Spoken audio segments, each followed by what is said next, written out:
اسأل أسود الشام عن معاليهم، واستشهد الدنيا هل خاب الرجا فيهم. عامان ما كلوا يوما وما وهنوا، لو جارت الدنيا وكل الناس ترميهم.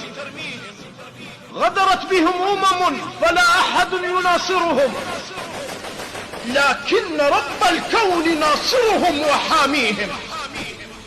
قوم إذا ثاروا كانوا عمالقة، يوما وما ركعوا سوى لله باريهم.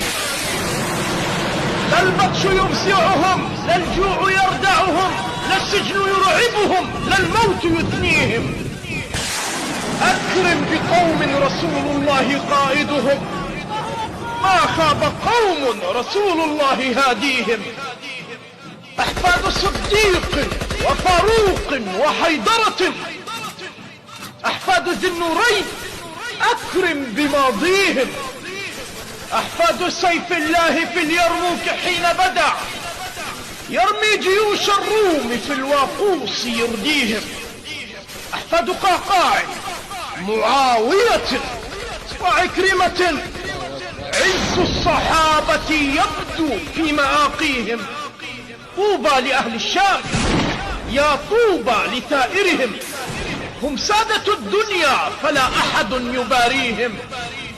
جيش الفتوح لهم في الحرب سابقة، بيد الصفائح لم تبرح أيديهم. قد علموا الباغين أن الشام يسكنها، قوم عظام أفنوا من يعاديهم.